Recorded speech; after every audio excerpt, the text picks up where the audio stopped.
Grabe. Ang laki na. Lumaki na sila mga lods. Ayan, no? Australian Red Claw. Gusto nyo rin mag-alaga ng Australian Red Claw. Simpleng setup lang mga lods. Kahit yung mga ganitong aquarium lang. Yung mga ganyang klaseng mga tub. Dito sa akin meron akong maliit na fish pad sa bahay.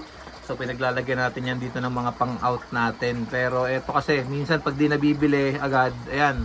Lumalaki na sila mga lods. Ito pakita ko sa inyo. Ayan, no? Huli pa tayo ng isa.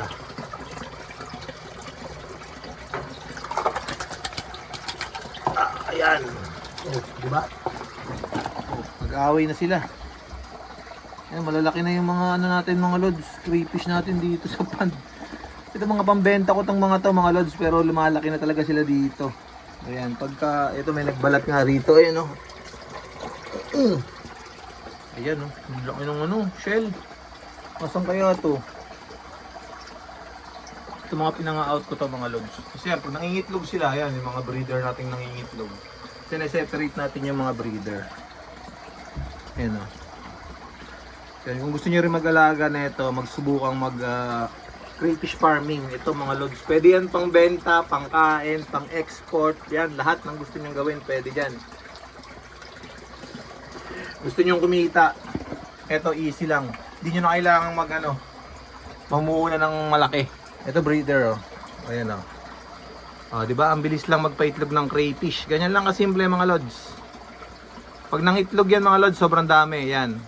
Tapos pag na-hatch yan, alam na. Pag dumami, pera na naman yan.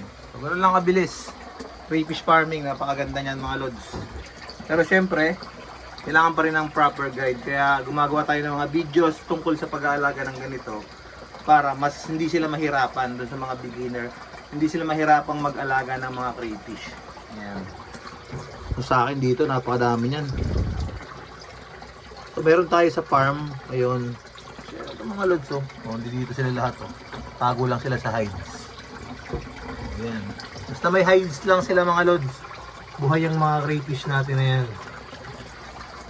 At kung gusto niyo mag-order ng magiging breeder nyo, pwede tayo magbigay ng mga breeders mga lods. Eto, ayan o. Female yan. Ayan, yung ganyan yung female natin. May dalawang bilog sa ilalim nung ano. Yung sa third leg nila, galing sa ilalim, may dalawang bilog. Ayan. So ito yung female ng crayfish natin. So usual yung mga male natin, yung may mga red sa claw. Kagaya ng mga pinakita ko kanina sa unahan ng video. Yun yung mga male natin. Ito yung mga female ganito. So ito mga anak na lang to nila mga lods eh. Yan. So kung gusto nyo rin mag-alaga ng ganito, so, message nyo lang ako, lalagay ko yung number dito sa video natin para makontak nyo ako. Kung gusto nyo lang mag-alaga, ayan. So, wala naman sa pilitan to. Pero sa akin lang, para sa akin, napakaganda na itong business. Ayan. So, syempre, huwag nyo kalimutang mag-like and subscribe na rin para na-update kayo sa mga videos na ginagawa ko. So, yun lang. See you in my next vlog.